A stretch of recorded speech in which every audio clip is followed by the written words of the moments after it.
Porque quem lidera não pede passagem. Quem lidera não pede aprovação. Veja só, vamos colocar aqui, colega pré-candidato Romeu Zema, precisa pedir aprovação do bolsonarismo para tudo. Outro dia quis ter uma opinião crítica sobre o ladrão do Flávio.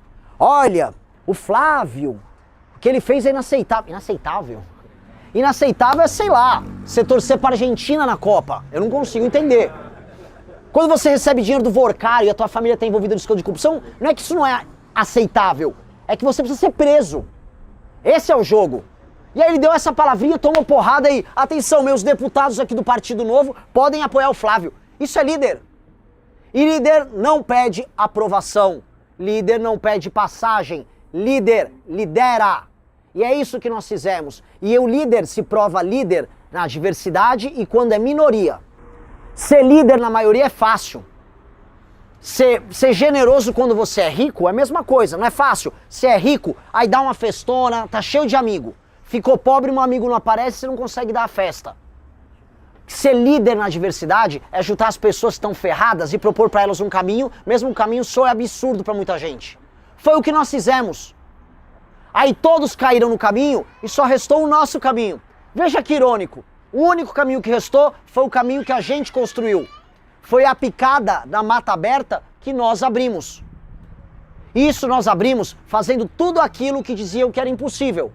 Se opor ao líder populista no próprio campo, criar um partido político, criar um próprio projeto, negar o puxa-saquismo, criar conteúdo complexo para pré-candidato, fazer campanha ou pré-campanha falando de proposta.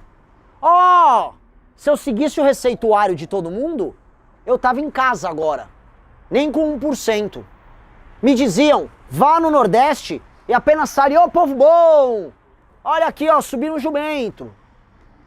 Eu falei, não, eu vou falar aqui que os políticos deles estão roubando os outros estados lá no Pacto Federativo, vou explicar que eu vou prender os políticos deles, que eu vou fundir os municípios deles e que a vida deles vai melhorar, e que eu quero que eles paguem a conta do Brasil igualzinho os estados do Sul e do Sudeste. E eles gostaram. Foi o tudo ao contrário que os manuais pregam. Fui na Ilha do Marajó, fui falar do problema da Ilha do Marajó. Fui pro Maranhão, fui falar de município que precisa ser fundido no Maranhão e falei que a elite do Maranhão é um lixo. Fui nas favelas, tanto em Belém quanto no Coradinho e São Luís do Maranhão e falei o quê? Filial do inferno e o outro é zona de guerra. Menti? Eu também fui na Restinga hoje, já tem vídeo. E vou falar dos problemas da Restinga. Nós faremos tudo isso. Fui em Paraisópolis, em São Paulo. Gravei também em favela no Rio de Janeiro. Vamos falar dos problemas do Brasil. O que eu comecei a reparar, que vai ser um grande legado dessa nossa pré-campanha, é que ao rodar o Brasil falando dos problemas, e isso viralizar, os brasileiros passam a tratar algo que é um problema como um problema. Porque nós não fazemos isso. Nós aceitamos que o problema é parte da nossa identidade. Todos os nossos vícios nós tratamos como virtude. Eu sou malandro, eu passo meu amigo para trás. Poxa, sou muito brasileiro.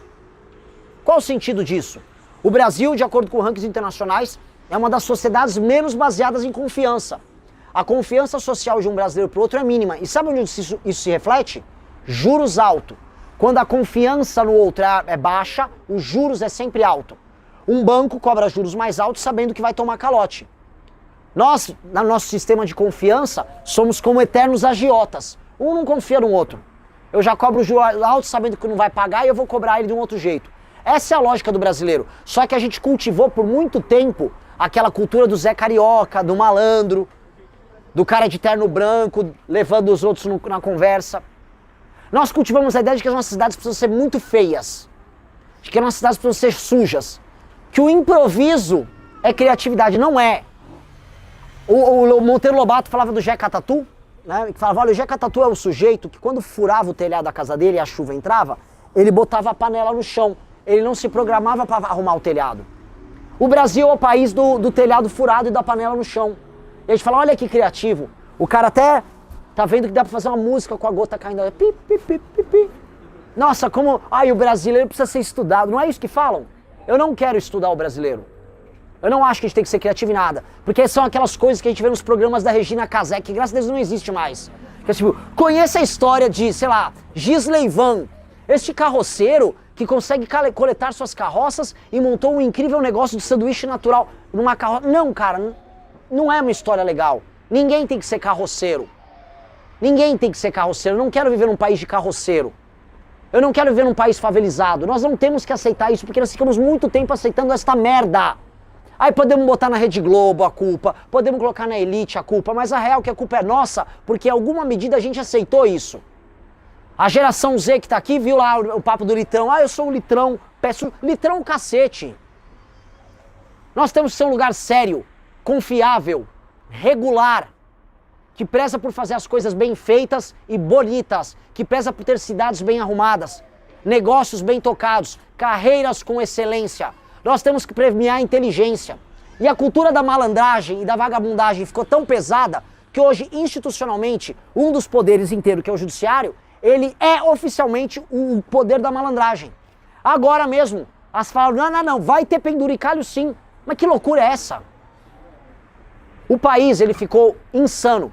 Porque todos em posição de poder aqui perceberam que aqui todos são cínicos.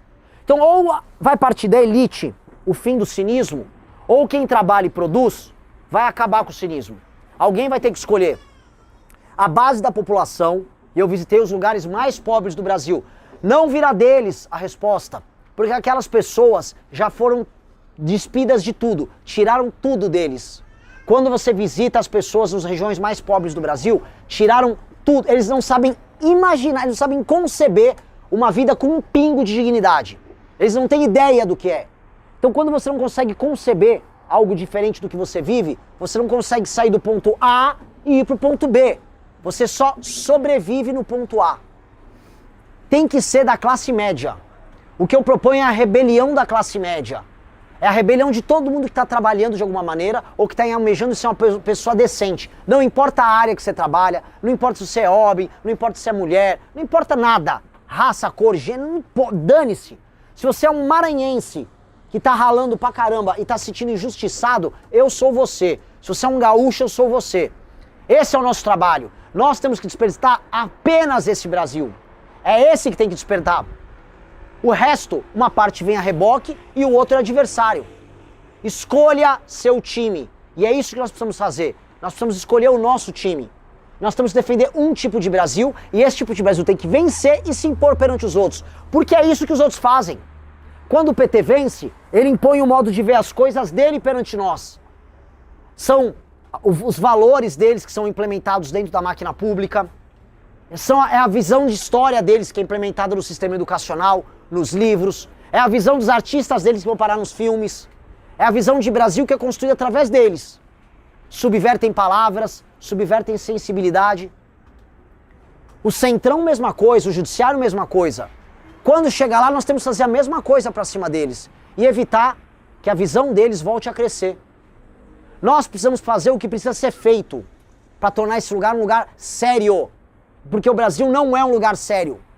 Quem fica comprando um patriotismo vazio, um patriotismo oco, dessas bandeirinhas aqui, em que você só é patriota para torcer pro Brasil na época da Copa, eu não compro esta merda. Esse país tá uma droga, esse país tá uma desgraça. Viver nisso aqui não vale a pena. Viver nisso aqui é uma tortura e vai ser cada vez mais uma tortura. Porque vai precisar, para pagar essas contas públicas, extrair mais e mais dinheiro só de um grupo social, que são as pessoas que trabalham. Você vai ter que esgoelar a vaca leiteira até ela morrer. Porque é isso que esses caras vão fazer. Vai se tornar cada vez pior. Não vai melhorar se nós não chegarmos no poder. E eu tô falando de maneira concreta. Ou é a gente, ou essa porra já era. Nós temos que fazer isso.